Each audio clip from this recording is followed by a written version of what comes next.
Unat-unat. Unat-unat. Tingin tayo sa ating left. Left. Saan yung left? Tapos, masahihin natin yung balikat ng ating left side. Saan yung kaliwa? Saan yung left? Dito na lang. Tingin dito. Dito. Tingin dito. Tapos, masahihin nyo yung nasa harapan nyo. Oh, sige. Sige, kaya nyo yan. Kaya yan today. Oh. Pre! 10, 9, 8, 7, Tara dito. O, kabila naman, kabila. Tingin sa kabila. Kabila naman, dito naman. O, masahihin nyo yung katabi nyo. Sakitan nyo para di maantok. Sige, okay na po. Madilim po ba? Buksan natin ilaw.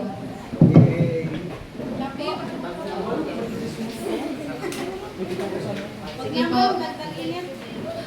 Huwag na. O sige, wag na daw. Patay mo ulit din. So, magandang hapon po sa ating lahat. So, natatandaan po ba natin yung huling discussion natin about the Book of Revelations? Yung 7 churches? Naalala po ba natin yung unang church? Anong church po yun? Yung walang pagmamahal. The Loveless Church. Anong church po yun? Loveless. So, yung lesson ay yung ating na-discuss na Word of God nakaraang Sunday ay yung 7 letters written for the 7 churches in Asia. So, anong book po yun ng Bible? Review po muna tayo. Anong book po ng Bible yon? Revelations. Sino po nagsulat? Si Paul? Si Paul? Si John. Si John Paul. Sige po. So, sa mga hindi po nakaalala or hindi naka-attend, nag-discuss po tayo ng 7 letters written for the 7 churches in Asia. Sa book po ng Revelation, ito po ay word ni Jesus Christ na kanya pong ni-reveal kay Apostle John habang si Apostle John po ay nakakulong sa Patmos. So, may revelation po doon kay Apostle John. And yung una po natin na-discuss ay yung Ephesus, which is the Loveless Church. So, ito po yung 7 churches na sabi po ni Pastor ay isa-isahin po kaso po nagkasakit po tayo nakaraang mga din po kaya hindi po siya natuloy-tuloy. So, para po sa ating imagination, yan po ang mapa na ngayong modern panahon natin ay nasa Turkey po yan. Mga syudad po sa Turkey ang mga churches na yan. So natapos na po tayo sa Ephesus. Review lang po sa church ng Ephesus. So ang description doon kay Jesus ay the one that holds the 7th star in his right hand walks among the 7 golden lampstands. Ang commendation sa church na yon ay, so ano ibig sabihin ng commendation? Yung good job ng church na yon ay, meron daw silang doctrinal vigilance and endurance, pero may rebuke. So ano yung rebuke? May pagtatama po sa church ng Ephesus, which is the loss of their first love, which is their first love sa kanilang Savior na si Jesus Christ. So ang solution ng Panginoon na sinabi sa Ephesus ay, remember, repent, and do the works you have done at first. And yung consequence ng kanilang disobedience ay removal of their lampstand or removal ng kanilang church and yung promise ng mga magtatagumpay ay they will be given the tree of life in paradise to eat. So, ito po ay review lang natin sa book ng Ephesus. So, ready na po ba tayo sa ating second church, which is the Smyrna, the persecuted church. So, sino pong naaantok? Sampal-sampalin pa natin yung... So, sige po. So, bago po ang lahat, basahin po muna natin ang Word of God. So, magsipag tayo po tayo, magbigay galang po tayo sa ating pagbabasa ng Word of God. Basahin po natin ng malakas. 1, 2, 3, go. Revelations 2, 8 to 11. Write this letter to the angel of the church in Smyrna. This is the message from the one who is the first and the last, who was dead but is now alive. I know about your suffering and your poverty, but you are rich. I know the blasphemy of those opposing you. They say they are Jews, but they are not, because their synagogue belongs to Satan. Don't be afraid of what you are about to suffer. The devil will throw some of you into prison to test you. You will suffer for 10 days, but if you remain faithful, even when facing death, I will give you the crown of life.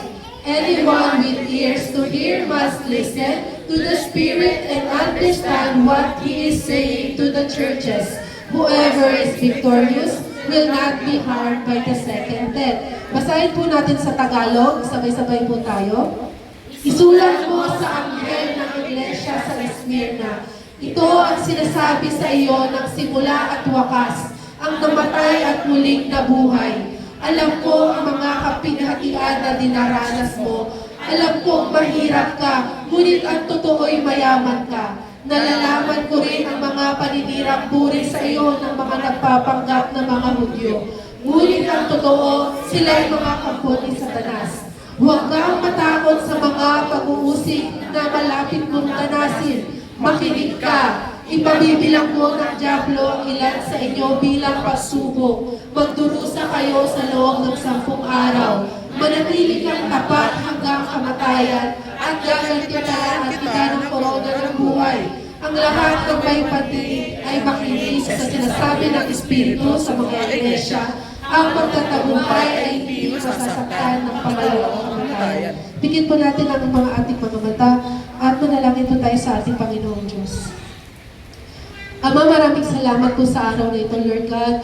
Father, blessed be your name, Panginoon. Your will be done in our life, Panginoon. Lord, we seek for your wisdom, Panginoon, sa akin na gagamitin mo bilang tagapagsalita mo, Panginoon. At we seek wisdom din po sa mga nakikinig ng iyong mga salita, Panginoon.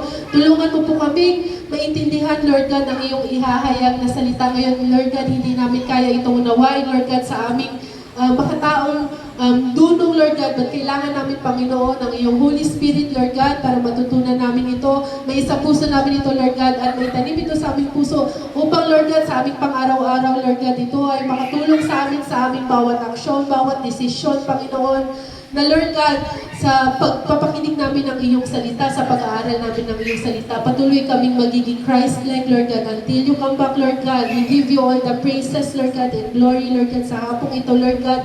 Ikaw lamang, Lord God, ang mabigyan ng kapurihan, Panginoon, sa hapon na ito.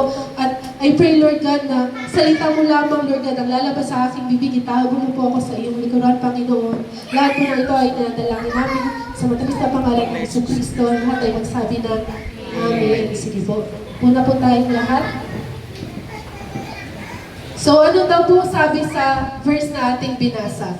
Ano daw po ang nalalaman ng Panginoong Jesucristo sa church ng Smyrna? So, ang sabi kanina, I know your tribulations and suffering. So, ang unang sinabi doon is about poverty. I know your poverty, but you are rich. So, basahin po natin ang historical background. Kung bakit po nasabi doon sa verse na yun, kung bakit mahirap po ang church ng Smyrna. So sa atin po, sino po dito ang nakakaranas ng kahirapan? Makamundong kahirapan. Lahat po ba tayo nakaranas ng kagipitan, kahirapan, kakulangan? Sige po, basahin po natin. So, ang historical background po ng Smyrna, their poverty most likely resulted from their uncompromising commitment to Christ. So, malamang po kaya naghihirap ang simbahan ng Smyrna ay dahil sa kanilang pananampalataya kay Kristo. Bakit po kaya ito? Dahil po sila ay nananampalataya sa ating manliligtas.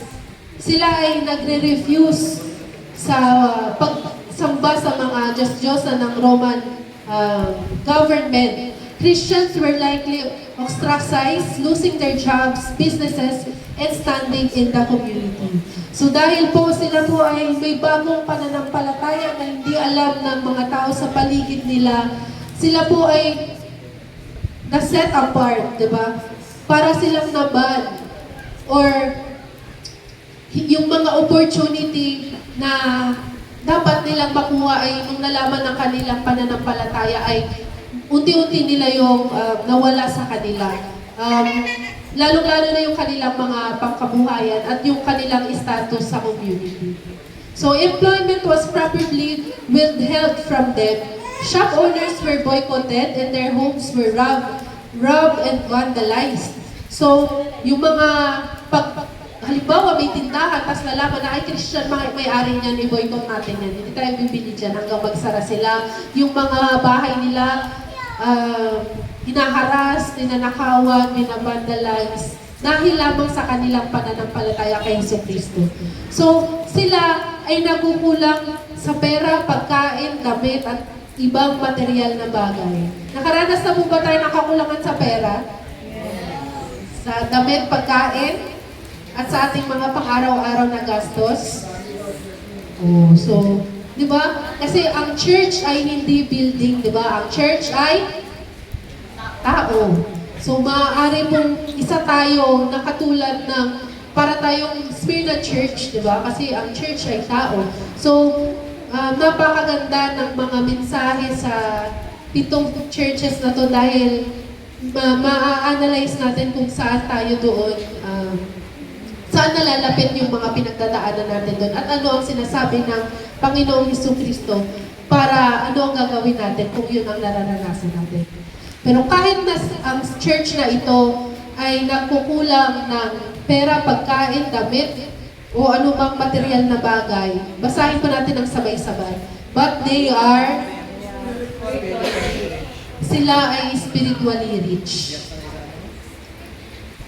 So basahin po natin sa Mateo 6:19 to 20. Huwag kayong mag-impok ng mga kayamanan dito sa lupa. Dito'y may naninirang insekto at kalawang at may nakakapasok na magnanakaw. Sa halip, mag-impok kayo ng kayamanan sa langit. Do'y walang naninirang insekto at kalawang at walang nakakapasok na magnanakaw. So alam natin ang verse na to, di ba? Ang sabi sa Bible ay iset natin ang ating mind sa heavenly things for on material things. Yes, we need material things, material finances, pero hindi yun yung desire ng puso natin. We desire more than that. And we believe na ang material na bagay ay kayang-kayang i-provide ng Panginoon, pero hindi yun ang tanging desire ng ating puso. We desire more. We desire our Savior, di ba? Our heart ay nasa ating Panginoon. So, magbasa pa tayo ng mga verses na connected sa paghihirap sa makamundong paghihirap at spiritual na kayamanan. So, 1 Timothy 6:17-19, ang mayayaman sa material na bagay ay utusan mong huwag magmataas at huwag umasa sa kayamanang lumilipas. Sa halip, umasa sila sa Diyos na masaganang nagbibigay ng lahat ng mga bagay para sa ating kasiyahan. Utusan mo silang gumawa ng mabuti at magpakayaman sa mabubuting gawa, maging bukas palad at matulungin sa kapwa. So, anong sabi po sa verse na ito? So, ang mga mayayaman daw po ay kadalasan sila ay nagmamataas dahil tingin minsan natin pag financially able tayo ay hindi natin hinahanap si Lord.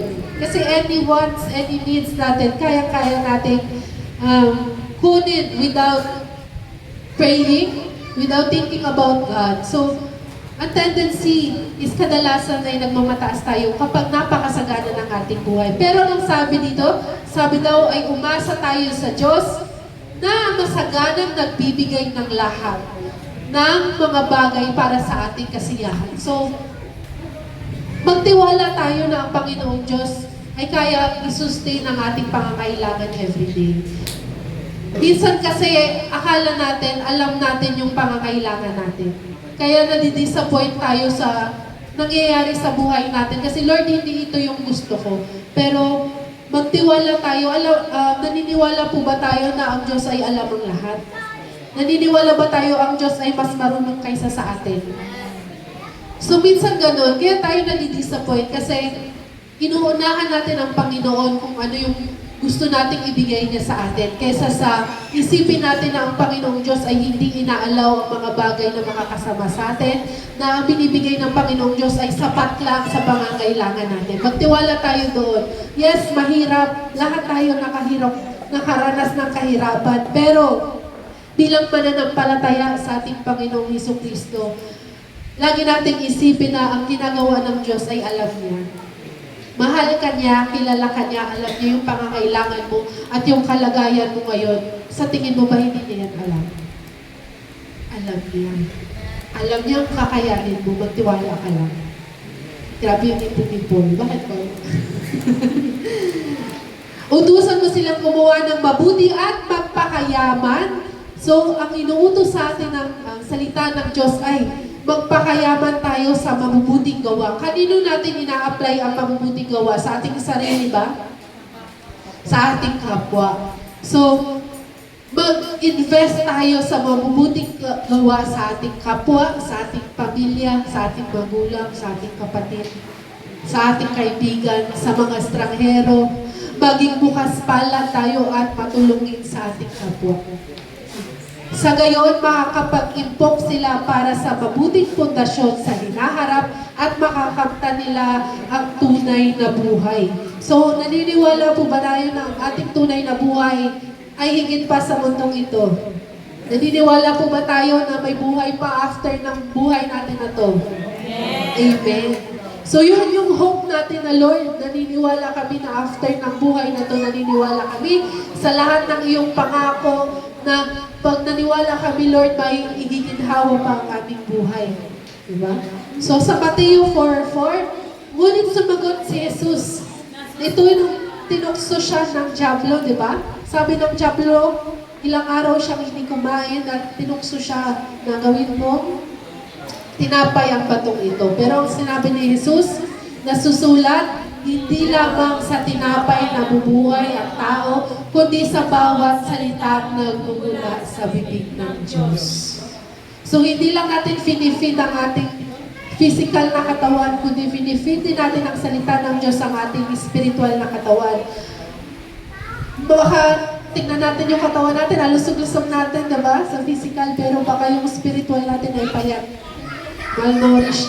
Pero baka payat tayo sa ating physical na katawan, pero sa ating spiritual naman ay puspos tayo, sagana tayo, healthy tayo sa ating spiritual na buhay. Dahil ang ating pagkain ng spiritual natin, ang spirito natin ay bawat salita na nagmumula sa bibig ng ating Diyos. Ano pa? Sabi sa Santiago 2:5, mga kapatid kong minamahal, makinig kayong mabuti. Hindi ba't pinili ng Diyos ang mahihirap sa mundong ito upang maging mayaman sa pananampalataya at maging kasama sa kahariang ipinangako niya sa mga umiibig sa Kanya. Amen po ba? Mayaman tayo sa pananampalataya at ina-expect natin na kasama tayo sa pagdating ng paghahari ng Panginoong Hesukristo, kasama tayo sa kaharian niya. Amen po ba? Amen. Naniniwala po ba tayong greater yon kaysa sa kayamanan dito sa mundo? Amen. Amen. Meron pa, Hebrews 13:5, keep your life free from the love of money and be content with what you have. For He has said, I will never leave you nor forsake you. So, alam po ba natin yung kataga na sabi na money is the root of all evil? Oh, yun yung ating di ba? Naririnig, money is the root of all evil. Pero yung kompletong verse nun is, the love of money is the root of all evil. So, paano ba natin masasabi na love natin na the love of money? Ibig sabihin, ang heart natin wala nang ibang dinidesire more than na magkaroon tayo ng financial capacity, na kumbaga greedy na tayo, na gusto namin maging maunlad para kayanin namin. Tingin natin pagka may pagsubok, hindi ako kasi marami akong pera. So it is the love of money that is root of all evil. Pero sabi ng Panginoon, hindi niya tayo iiwan at hindi niya tayo pababayaan. So ngayon, naniniwala po ba tayo lahat? Karamihan sa atin may financial burden ngayon, pero sabi ng Panginoon sa atin sa kapon na ito, hindi niya tayo iiwanan at hindi niya tayo pababayaan. So maniwala tayo doon. Hindi lang maniwala tayo na ang salita ng Panginoon ay makapangyarihan. Totoo yung pangako niya. Naniniwala tayo sa Kanya, naniniwala din tayo sa mga pangako niya. At tandaan natin, minsan ang pinibigay ng Panginoon ay hindi yung nai-imagine natin. Minsan yung packaging na ibibigay sa atin ng Panginoon, iba yung itsura. So, unahin natin maging grateful sa mga bagay na meron tayo ngayon. Meron tayong hininga, meron tayong lakas, meron tayong pamilya, meron tayong kalakasang pumunta sa simbahang ito. Nag-decide tayo ngayong hapon kahit na nakakaantok, napakainit, pinipili natin marinig yung salita ng Panginoon. At palakpakan natin si Lord sa kabutihan niya sa ating buhay. Diba? Okay. So, pansin po ba natin, oftentimes, poor people are the most generous people. Amen. Diba? Kasi alam ng mga mahihirap kung paano maging mahirap at gusto niya maging biyaya din siya sa kapwa niya naghihirap. Diba? Kadalasan kung sino pa yung titignan natin mas nagkukulang, siya pa yung mas nagbibigay dahil siya yung mas merong mayamang puso. At tayong mga Kristiyano, tayo ay hindi dapat maging lovers of money. Dapat ang nasa heart natin ay hindi puro pera. Yes, kailangan natin ng pera, but yes, ipoprovide niya ng Panginoon. Siya lang dapat ang nangunguna sa ating puso. Maniwala tayo na maliit na bagay lang yan sa Panginoon. Do you know that we can be rich without wealth? Maniwala tayo. Do you know that we can be rich without wealth? So, kaya ba natin maging mayaman ng walang kayamanan? Gulo, di ba? Mayaman daw tayo kahit wala tayong savings sa bangko, kahit wala tayong bahay at lupa, kahit wala tayong ginto, alahas. Naniniwala po ba tayo bilang naniniwala sa ating Panginoong Jesucristo na lumikha ng langit at lupa at ng buong universe na tayo ay mayaman ngayon? Amen. We Christians are rich in God's grace, God's love, God's mercy. So, sa mga hindi mananampalataya, napakalaki ng kanilang loss dahil ang loss na ito ay ang kanilang buhay na eternity nila, di ba? So napakabuti ng Panginoon. Ang hininga po natin ngayon ay dahil sa grasya ng Panginoon, dahil sa kanyang pagpapatawad sa atin, dahil sa pagpapatawad niya sa ating makasalanan, di ba? We are rich in God's promises, rich in righteousness. Basahin natin ng sabay-sabay. We are rich in faith in our Lord Jesus Christ.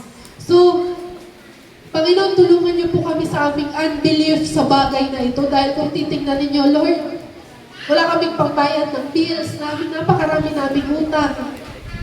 Halos pangkain, mamaya papasahin, mamaya po problemahin namin. Pero Lord, para saan pa nananampalataya kami sa inyo?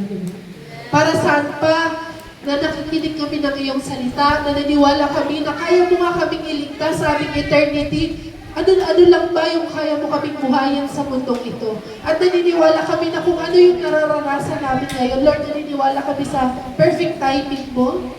Naniniwala kami na isusustain mo kami daily. Katulad ng pag-sustain mo, Panginoon, nung panahon ng mga Israelita. Naalala po ba natin nung nagpaulan ng mana ang Panginoon? Alam po ba natin yung mana?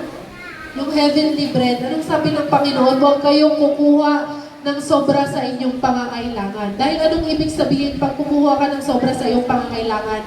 Hindi ka nagtitiwala na bibigyan ka pa niya kinabukasan. Anong nangyari sa mga kumuha ng mana na sobra sa kanilang pangangailangan ngayong araw? Nabulok yun at inuod. Dahil kakulangan yun sa pananampalataya na bukas Sa panibagong araw, may panibagong grasya ang Panginoon. Diba? So maniwala lang tayo, buhay pa tayo, and thank you Lord, praise God. Diba? Amen. So naniniwala po ba tayo ngayon na tayo ay mayaman o nagdududa pa rin tayo? Nagdududa pa rin tayo. O sige.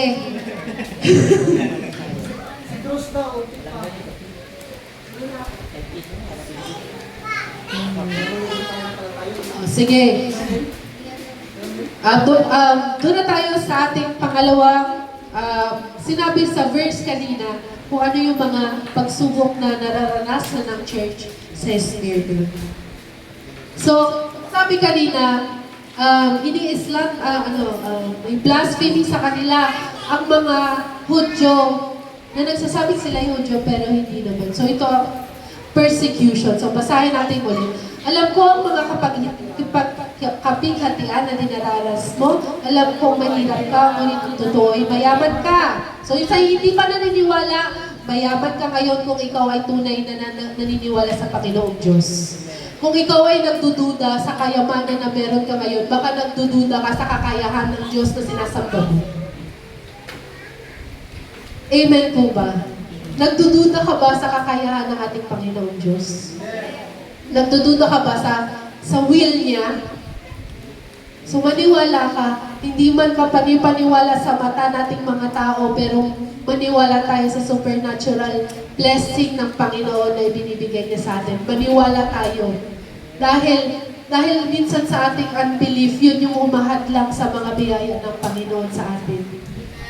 Sige, doon na tayo. Okay na tayo doon ha. Nalalaman ko rin ang mga paninirang puri sa iyo ng mga nagpapanggap na mga Hudyo. Ngunit ang totoo, sila ay mga kapon ni Satanas. So ano daw ibig sabihin ng slander of those who say they are Jews but they are not? So ang slander ay paninirang puri. So ito ay ito ang persecution ng Smyrna Church. So ang persecution sa Greek ay diomos. So, ibig sabihin nito ay pursuit, hunted, harassment, kumbaga habulin. Diba? Hinat sila. Sa Latin, ito ay persecui? Ko alam. So, to follow with hostile intent. So, pagsunod ng may masamang binabalak. So, ang biblical persecution daw ay hostility, harassment, o violence directed at believers due to their devotion to Jesus Christ and righteousness. So sa dictionary, ang sabi ay ito ang unfair and cruel treatment over a long period of time because of race, religion, or political belief. So ang sabi, yung mga nagsasabing mga Hudyo daw ay sila daw ang katotohanan, ay sila ay daw sinagoga ni Satanas. So ano daw ibig sabihin nun? Ano ba ang ibig sabihin ng Jew? Mountain Dew? Jews, yung mga race. So yes, sila po ay race. Sila ay descendants ni Abraham na nagmula sa tribe of Judah.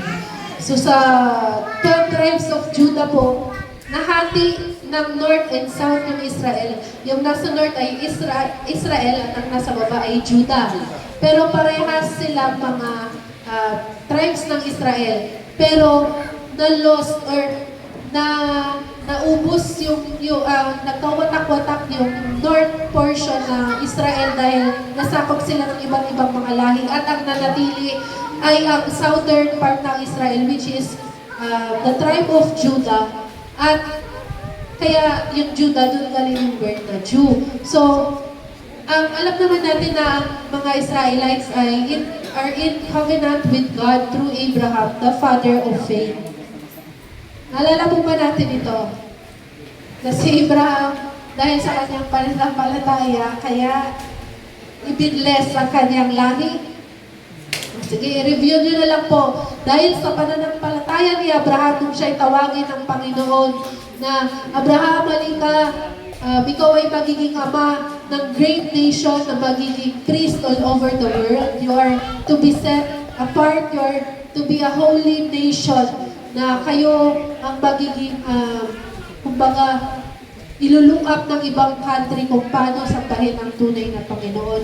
At dahil sa pagsunod ni Abraham at nung tines siya sa pag-alay ng kanyang anak na si Isaac, ay doon nagkaroon ng covenant or kasunduan. Ang kasunduan na nangyari ay one-sided. Kasi may kasunduan na may gagawin itong kabilang side, may gagawin yung kabilang side. Pag hindi natupad, wala na. Pero ang covenant ng Panginoong Diyos ay unconditional. Kumbaga, ang Diyos lang ang gagalaw. Ang Diyos ang nangako. At kahit anong mangyari, ang pangako ng Diyos ay hindi niya kinakalimutan. So, kahit gaano pasaway ng Israelites, ang Panginoon ay patuloy na naging faithful sa kanila kahit sila ay hindi faithful sa Panginoon. So, dahil dito ay tinatawag silang chosen people not by superiority, hindi dahil superior sila sa ibang race, but dahil pinili sila ng Panginoon upang maging set apart nation or holy nation bilang mga witnesses or maging saksi sa kadakilaan ng tunay na buhay na Diyos. So, yun nga, ito ang mga remnants ng Israelites.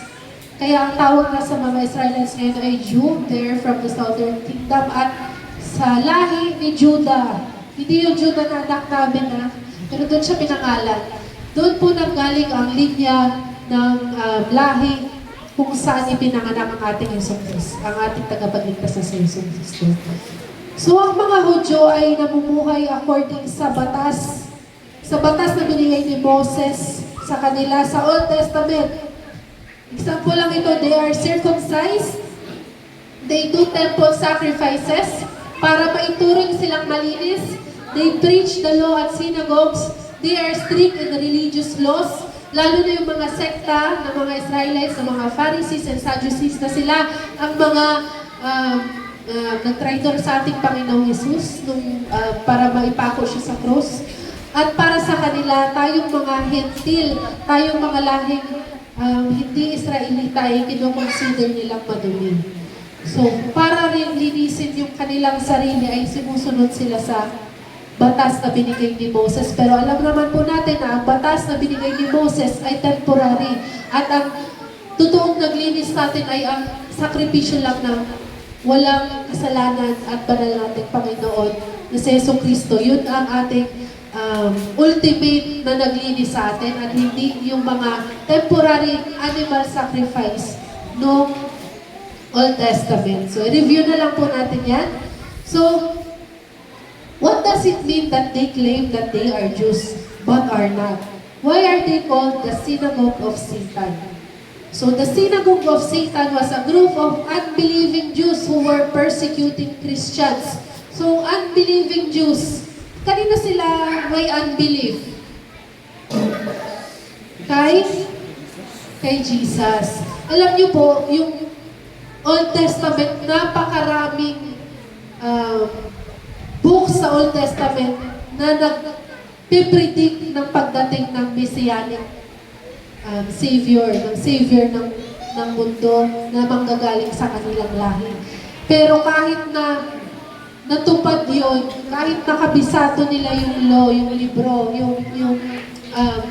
yung kanilang Torah, yung kumbaga Bible that time, kahit na alam nila yung naandaming nagtutungma na si Jesus ang totoong Savior, ayaw nilang tanggapin si Jesus. Kasi na-expect nila yung dadating ay isang hari na great king, pero hindi nila matanggap na si Jesus ay nagmula sa humble na mag-asawa siya, doon siya lumabas, sa humble na kapanganakan, doon siya ipinanganak, sa humble ways niya, sa pagtuturo niya, hindi nila in-expect na yun na yung kanilang in-expect na tagapagligtas. So ayaw nila tanggapin kahit alam nila na si Jesus talaga ang tagapagligtas na kanilang hinihintay. Naghihintay sila sa tagapagligtas, pero nung tumating yung tagapagligtas, dahil iba yung itsura sa expectation nila, ayaw nilang tanggapin. So the majority of the persecution the New Testament church faith came from the Jewish community. Even most of the Roman persecution was an effort to appease the Jewish authorities. So para pakalmahin ng Roman, dahil sako po that time yung Israel ng Roma, para pakalmahin yung mga Jews, para hindi sila magsigalot, sinusunod ng Roman authority kung ano yung gusto nila. So katulad kay Jesus, di ba? Dinala nila si Jesus kay Poncio Pilato. Si Poncio Pilato ay, ang authority niya ay sa Roman. Pero pumayag si Poncio Pilato, kahit alam niyang walang kasalanan si Jesus, kasi takot si Poncio Pilato na magsigalot yung mga Hudyo. So, nung panahon na yon, ang Judaism ay legal na religion sa Roman state. Kaya hindi sila pinagbabawalan dahil considered sila as legal religion. Pero as long as na yung Christians daw ay under ng Judaism, hindi sila pagbabawalan ng Roman state. Kaso nga lang, however, as Christians, iba yung paniniwala natin sa kanila dahil hindi nga sila naniniwala sa ating tagapagligtas na si Jesucristo. So sila ay expelled from the synagogue. So ano yung synagogue? Para siyang ganitong lugar kung saan binibigkas ng malakas, pinapangaral ang salita ng Diyos. So ang mga Christians dati wala silang ibang share ng word ng gospel, kundi synagogue din, pero pinagbawalan na sila ng Jews. Kasi ano ba yung tinuturo ninyo? Hindi yan yung ating, hindi yan yung katuruan na namana natin sa ating mga ninuno. So, binagbawalan sila sa mga synagogue at dinenounce sila ng mga Jewish leader or ano sila parang ayaw sa kanila. And yung dahil hindi sila tinanggap ng Jewish community, ang Rome ay nakita na rin sila na hindi rin sila part nga ng legal. Kumbaga, illegal yung religion nila that time kasi hindi sila under ng Judaism. Therefore, Christians outside the protective umbrella of the synagogue were open to Roman persecution. So dahil legal yung religion ng mga Judaism, kahit na, halimbawa, mag-service sila, hindi sila pinagbabawalan. Pero pagka wala sila sa synagogue, bawal na yun, di ba? Illegal na yun sa Roman.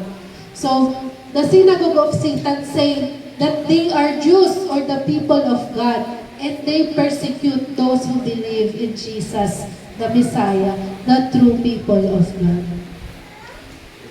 So in reality, by rejecting the Jewish Messiah, they have renounced their status as true Jews, and that is why Jesus called them as liars. So yung mga Hudyo na yun, kumbaga entitled sila sa lahi nila. Entitled sila na, galing kami sa tribong from Abraham. Pero hindi nila ina-accept yung totoong Diyos ng mga Israelita. So, yun, dahil nire-reject nila ang tunay na Jewish Messiah. So, Messiah ay ang Redeemer, di ba? Ang tagapagligtas. Yung status nila na tunay na Jews ay, kumbaga na, invalid dahil yung dapat na meron silang faith ay ayaw nilang tanggapin. And that is why, dito sa verse na to ay tinawag silang mga sinungaling o mga hindi tunay na Hudyo. Basahin natin sa Roma 2:28-29. Sapagkat ang pagiging isang tunay na Hudyo ay hindi dahil sa panlabas na kaanyuan o dahil sa pagtutuli sa laman. Hindi ito nangangahulugang nawalan na ng kabuluhan ng salita ng Diyos, sapagkat hindi lahat ng mga Israelita ay kabilang sa bayang pinili niya. So kaya sila tinawag na Synagogue of Satan dahil sila ay hindi sila naniniwala sa kanilang iniintay na Messianic Jew na si Jesus Christ. Ang tunay na Hudyo ay ang taong nabago sa puso't kalooban ayon sa Espiritu at hindi ayon sa kautosang nasusulat. Ang papuri sa taong iyon ay mula sa Diyos at hindi mula sa mga tao. So malinaw sa verse na to, di ba? Ang tunay na Hudyo daw ay ang na bago ang puso't kalooban at hindi ito mababago ng walang pananampalataya. So, kung walang pananampalataya, hindi sila tunay na mga chosen people dahil ang tunay na chosen people ay may pananampalataya kay Jesus Christ. So, naniniwala po ba tayo na ang ating tagapagligtas ay si Jesus at dahil dito ay naging chosen people na rin tayo dahil sa ating faith? Amen. So, faith is what makes them the people of God. Dahil walang faith yung mga Hudyo na nagbubuli dun sa church ng Smyrna, sila ay tinawag ng mga kampo ni Satanas. So, malinaw po ba yun? Amen. By their persecution of the true people of God. So, sino yung mga true people of God? Yung naniniwala sa tunay na tagapagligtas. These unbelieving Jews had become a synagogue of Satan, a gathering of people who are actually following the devil's priorities. Dahil kinakalaban nila ang mga totoong nananampalataya sa totoong Diyos, ang ginagawa nila, hindi nila alam ay mga plano ng kaaway. Naintindihan po ba natin na yung part na yun? Sige. So, sabi po, ang church ng Smyrna ay the persecuted church. So, pag ang isang tao ay persecuted, sila po ay dumadanas ng mga tribulation at mga suffering. So, ano daw ba ang ibig sabihin nito? Ang sabi sa dictionary, ito ay severe. Pag severe, malala. Severe distress, suffering or affliction, often resulting from oppression or challenging experiences in a general sense. It means deep trouble or misery. So, napakagrabe ng mga pag-describe natin. Severe, deep trouble, grabe yung oppression sa mga mananampalataya ng panahon na iyon. So, ang sabi pa kanina sa verse, what the Smyrna church is about to suffer, some of you ay itatapon ng kaaway sa prison, ang iba ay matitest, at magkakaroon ng tribulation for some time. So, sabi doon, 10 days silang 10 days silang makukulong or maghihirap, parang gano'n, di ba? Sabi kanina sa verse na ating binasa. So, balikan na lang natin.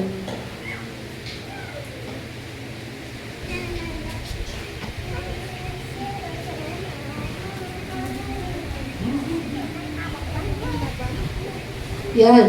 Huwag kang matakot sa mga pag-uusig na malapit mong ganasin. Makinig ka, ipapabilang ko ng diablo ang ilan sa inyo bilang pagsubok, magdurusa kayo sa loob ng 10 araw, manatili kang tapat hanggang kamatayan at gagantimpalaan kita ng korona ng buhay.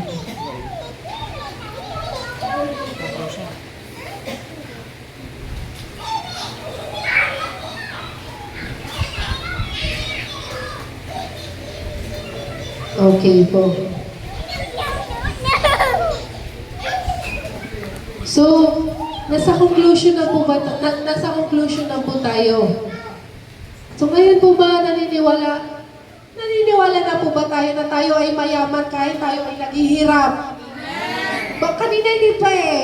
Naniniwala na po ba tayo na mayaman na tayo already ngayon? Hindi na tayo nagpipray na, Lord, i-bless mo ko, pagyamanin mo ko, dahil ngayon, mayaman ka na. Kung tunay kang naniniwala sa Lord. Kung sa tingin mo, hindi sapat yun, baka yung paniniwala mo sa Lord, baka may kailangan ka pang ma-discover, kailangan mo pang makilala ang Panginoon. So, naniniwala na po ba tayo na although we are poor, we are rich, ang totoo ay tayo ay mayaman?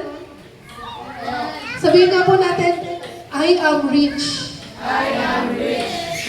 Isa pa, I am rich. I am rich. Yan, thank you Lord, diba?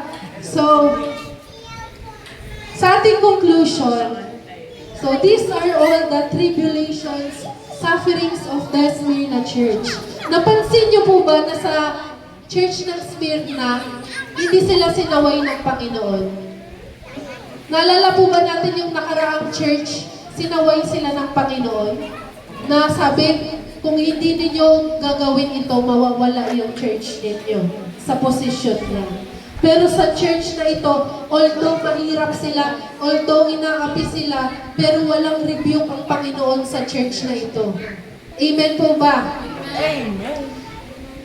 So, basahin pa natin ng sabay-sabay dahil alam kong tanong natin tong lahat. Why do Christians still experience sufferings? Why would God allow us to suffer, feel pain or agony? Naitanong na po ba natin ito, Lord, bakit ako naghihirap ngayon? Lagi po. Lagi nating natatanong, di ba Lord, naniniwala naman na ako sa'yo, pero naghihirap ako Lord. Di ba? Pero bago natin sagutin yung tanong na yan, ito munang tanong na to. Basahin natin ang sabay-sabay. Why did God make salvation Easy po yun. pain-free for Jesus? Naisip na po ba natin na kung ang Diyos ang may kontrol ng lahat, bakit yung pagligtas niya sa atin ay kailangan niya pang ganasin yung krus ng Kalbaryo? Bakit kaya? Bakit hindi na lang sa isang ganyan ni Lord, kaya niya na tayong i-save? Pero pinili niya na mahirapan siya, masaktan siya. Why did He choose a gruesome suffering on the cross? Makinig po tayong lahat kung lahat po tayo ay naniniwala sa kaligtasan na ibinigay ng ating Panginoon sa Kristo. Why did God choose a gruesome suffering on the cross? So ano ang Tagalog ng gruesome? Kahindik-hindik, kakilakilabot. Na wala nang mas bubrutal pa sa kamatayan ni Jesus. Bakit kaya pinili ng dakilang lumikha na mahirapan siya ng ganun para maligtas tayo kung lahat naman ay kontrolado niya? Is there a hidden benefit from suffering and pain and hardships? Katulad kanina yung sa testimony ni Ma'am, di ba? Minsan tayong Kristiyano panghihinaan tayo dahil may challenges pa rin. Nananampalataya na tayo. Pero minsan kung kailan pa tayo nagsimulang manampalataya, doon dumami yung problema. Doon dumami yung trials. Di ba? Bakit kaya? So, example ito, married life, di ba? Or friendship, pwede rin. So, sa mag-asawa, halimbawa, kay Ate Dayan tsaka kay Mark, magkasama pa rin sila ngayon. Pero tatanungin ko kayo, dumanas ba kayo ng mga matitinding problema? Kaya ikaw, Pao, tsaka King, dumanas ba kayo ng matitinding problema? Sa mga magkakaibigan, Dave, kanina nabanggit mo, nag-away-away kayo. Di ba? Pero ngayon batik na ba kayo? Hindi ko alam sa kanya, ma'am. Ay, di pa rin. Pero di ba, Hindi ko lang ba't na pala mo. minsan sa relasyon, kung mag-asawa man yan o magkaibigan, kapag dumaan tayo sa pagsubok, pag napagtagumpayan natin yun, mas lalong lumalalim yung relasyon natin sa bawat isa. Bawat isa. Mas nagiging close tayo sa bawat isa. Mas lalong yung commitment natin sa bawat isa, yung care natin sa bawat isa, mas lalong lumalalim, di ba? So, mutual suffering makes the connection of love deep. So, mas malalim ang relasyon na maraming pinagdaanan at napagtagumpayan kaysa sa isang pagkakaibigan na hindi nagkaroon ng problema magkasama at napagtagumpayan yun. So, sa isang relasyon, mas matibay ang commitment nang parehas dumaan sa problema at parehas nilang naranasan, parehas din nilang napagtagumpayan. So, ganun, ang God's master plan has a greater depth of beauty. I-apply natin yun sa sakripisyo ng Panginoon sa atin. So, according sa scientific research, ang sakit ay may positive consequence daw. So, ang pain ay hindi lang puro negative. Makinig tayong lahat. Ang pain daw, ayon sa scientific research, ay meron daw positive consequence. So, ang sabi daw, ang pain ay nag-create ng social glue to persons or group who overcome pain together. So, sa atin dito sa church, marami tayong pinagdaan ng mga problema, pero nung napagtagumpayan natin yun, mas naging united tayo. Amen po ba? Sa ating mga kamag-anak, nung nagkapatawaran tayo, mas lumalim yung relasyon natin sa kanila. Naranasan na po ba natin yun? Dahil mapagtagumpayan natin yung pain na naranasan natin. So, ang pain ay hindi lang puro negative. Ito ay inalaw ng Panginoon dahil ito ay mayroong maidudulot na mabuti sa atin. So, example na lang ang isang ina at ang kanyang newborn baby. So, di ba, sobrang hirap magbuntis, sobrang uncomfortable, masakit, hanggang kapanganakan. Pero, ang nanay naman, pagkapanganak niya sa anak niya, hindi naman siya nagalit sa bata, di ba? Hindi siya naging bitter doon sa bata. Pero ano nangyari? It created a strong and deep bond between the mother and the baby. So, di ba? Pansin ba natin mas close ang ating newborn hanggang toddler sa mga nanay? Kasi they suffered together. Sabi nga, hindi lang nanay yung nahirapan sa childbirth, kundi mahirap din yun para sa baby. Dahil napakahirap yung first breath nila, napakahirap sa lungs nila, kaya sila iyak ng iyak, di ba? Parehas yung nanay at baby na naghirap.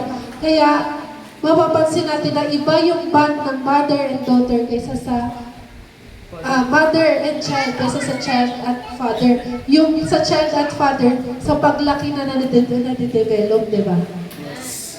So, ganun din daw ang dinesign ng Panginoon. So, kaya pinili ng Panginoon yung napakalala, sukdulang sakit para tayo ay maligtas dahil gusto ng Panginoon yung pinakamalalim na relasyon sa atin. Naintindihan po ba natin yun? Yun yung purpose ng Panginoon na in-endure niya lahat ng latay, lahat ng sakit, lahat ng dura, lahat ng natanggal na laban sa Kanya, lahat ng pinakamalala, pinili niya talaga yun. Dahil gusto ng Lord, mas malalim yung relationship na ma-offer niya sa atin. Dahil the more the pain, the deeper the love. The deeper, the stronger the connection sa atin. So may purpose yung pain na yun, di ba? Great wisdom yun na hindi lang trip ng Lord na magpakasakit siya sa cross, kundi pinili niya magpakasakit sa cross dahil doon niya na ipapakita kung gaano niya tayo kamahal.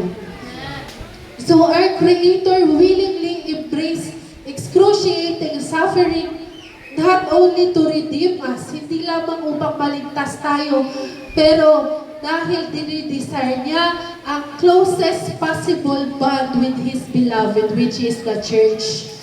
Amen po ba? Amen. Pinili ng Panginoon yung sukdulang sakit para mas yung sukdulang pagiging close sa iyo, pagiging personal sa bawat isa sa atin, ay mai-offer niya sa atin. Kailangan lang natin tanggapin.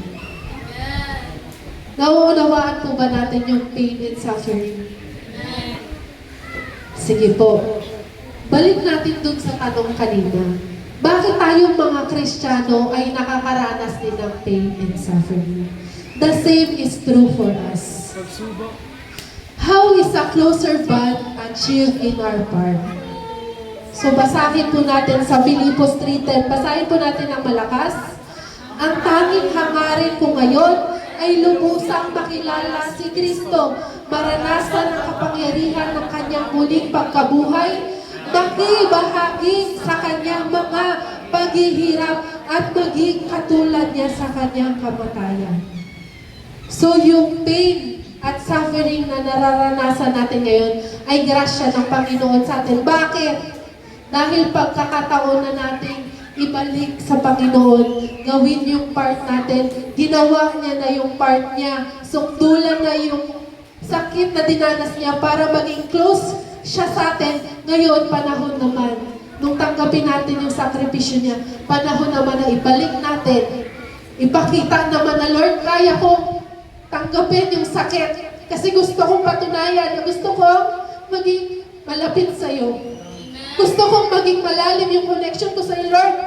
This is the opportunity to show my love for you. Naintindihan po ba natin na yun ang beauty ng pain sa ating mundo? Yun yung beauty ng paghihirap natin. Yung paghihirap natin sa money. Baka yan yung paraan yan, yung grasya ng Panginoon na maniniwala ka pa rin sa Kanya. Kahit hirap ka sa pera, Pagkakataon mo na ngayon, anak, ipakita mo sa akin na willing kang i-obey ako, willing kang maniwala sa akin. Kahit nahirap ka ngayon, pagkakataon mo na, di ba? Pagkakataon mo na maipakita na willing kang mag-endure ng konting paghihirap para maipakita na gusto mo rin na maging malapit sa akin. Dahil nagawa na ni Lord yung part niya at sa pagtanggap natin sa Kanya, tayo naman, it's our time para gawin natin yung part natin sa ating pananampalataya. So huwag tayong magalit sa Panginoon dahil maniwala tayo na yung suffering na yan, pati yung suffering, maniwala tayo ay grasya ng Panginoon at ang grasya ng Panginoon ay laging sa ikabubuti natin. Maniwala tayo na God is for us. Kahit ba naghihirap ka ngayon sa pera, naniniwala ka pa rin na God is good to you? Naniniwala ka pa rin na God is for you? Naniniwala ka pa rin na mahal ka ng Panginoon? Naniniwala pa rin po ba tayo? Naniniwala po ba na tayo na yung hirap natin sa pera na ngayon, katiting lang sa paghihirap ng Panginoon na dinanas niya? Napakaliit lang, halos kung hindi lang tuldok, yung suffering na iba na willing tayong tanggapin para maipakita natin kung gaano kamahal natin si Lord. Hindi pa natin magawa. Nagrereklamo pa tayo, gusto natin hindi na tayo naghihirap. Kung hindi tayo naghihirap, wala tayong pagkakataon ipakita kung gaano natin kamahal si Lord. Naisip mo ba natin yun? So thank you Lord sa pain. Thank you Lord sa suffering. Dahil sabi mo, pag naniwala ako sa iyo ngayon, nakakayanin ko yung paghihirap nito, may reward ka pa. Hindi pa natapos sa salvation si Lord. Niligtas ka na niya, pero dahil sa pananampalataya mo sa Kanya, may reward ka pa. Grabe si Lord. Naisip mo ba natin yun, niligtas niya na tayo sa kasalanan, sa kaparusahan na dapat na naranasan na natin. Pero magpakita lang tayo ng katiting na faith sa Kanya.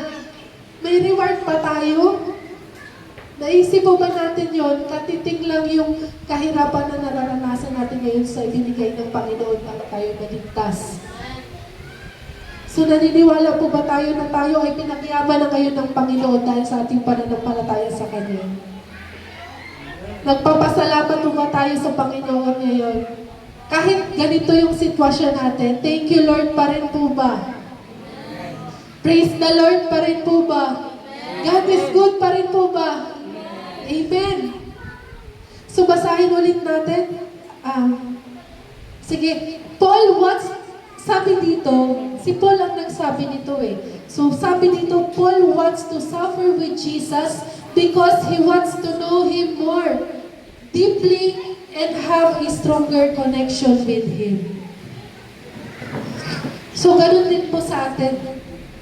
So handling suffering correctly matures us in Christ-like character. So, sa pag-handle daw natin ng ating pain at suffering, doon makikita kung gaano tayo ka-mature sa ating pananampalataya. We are to be mentally prepared to suffer adversity o paghihirap, kahirapan, persecution in obedience to God's word. Obedience no matter what opposition we may face. Obedience kahit na mahirap, wala tayong pera, makikinig pa rin tayo sa Kanya, maniniwala pa rin tayo sa Kanya, sasamba pa rin tayo sa Kanya kahit nahirap na tayo. Diba? Obedience no matter what opposition we face. Dati siguro ang persecution ay physical, diba? Yung mga Hudyo. Pero ngayon, yung mga problema natin sa ating araw-araw, yun yung ating mga opposition. Yun yung mga kailangan nating mapagtagumpayan. So, ang religious mindset ay ayaw natin ng paghihirap. So, ano yung religious? Yung ginagawa lang natin out of our own works, pero walang faith. Gusto lang natin, Lord, i-bless mo ko, Lord, bigyan mo ako nito, Lord, ayaw kong maghirap, bigyan mo ako ng komportable ang buhay. Ayaw natin ng suffering. Dahil nakafocus tayo doon sa pain, doon sa hirap, doon sa uncomfort, instead of the obedience sa ating tagapagligtas. Yung mga ganong mindset ay nagre-react with self-preservation as if hindi ipoprovide ni Lord ang pangangailangan nila, as if na sila ang nagpo-provide sa sarili nila, as if nahawak nila ang buhay nila, na hindi sila magkakasakit, hindi sila kaya nilang i-secure yung future nila. Akala natin minsan ganun di ba? Kaya nga may greed, kaya nga may hoarding, kasi gusto natin i-secure lahat ng mga resources na to para sa sarili natin, na hindi natin iniisip na may Diyos na makapangyarihan sa taas na nakikita lahat ng pangangailangan natin at kaya nitong i-provide. Diba? Those people rather disobey to save themselves rather than resisting the enemy and his works. So ano bang example niyan? So, di ba? Yung kaaway, di ba? Sabi niya nung tinukso niya si Jesus, sambahin mo ako at ibibigay ko sa iyo yung lahat ng yaman, kaharian sa mundo. Talikuran niya lang ang Panginoon at sumamba siya sa Satanas, di ba? So, ganun ba tayo ngayon? Pipiliin ba natin ang comfort, ang yaman ng makamundong ito para talikuran natin ang faith natin sa ating lumikha? Hindi, di ba? Nananatili tayo na, Lord, yes, mahirap kami ngayon. Ang hirap mabuhay. Yun, sabi nga ng pastor kahapon nung mainatandan kaming ministerial, di ba? Pag tumingin ka sa paligid mo, may stress ka. Pag tumingin ka sa sarili mo, madidepress ka. Pero pag tumingin ka sa taas mo, bless ka. Amen. Di ba? So, sa mundong ito, alam natin na ang mundong ito ay fallen world na ang namumuno dito ay ang kaaway. One that opposes the truth of God and the ways of His kingdom. So, iba talaga ang katuruan sa mundong ito. Ang katuruan sa mundong ito ay iligtas mo yung sarili mo. Gawin mo yung lahat, magpakapagod ka para sa kinabukasan mo. Pero hindi ganun ang tunay na naniniwala sa Diyos. Ang tunay na naniniwala sa Diyos ay pinipili sundin ang salita ng Diyos kahit ano pa ang mga resistant force, whether it is temptation, trial, persecution of our faith.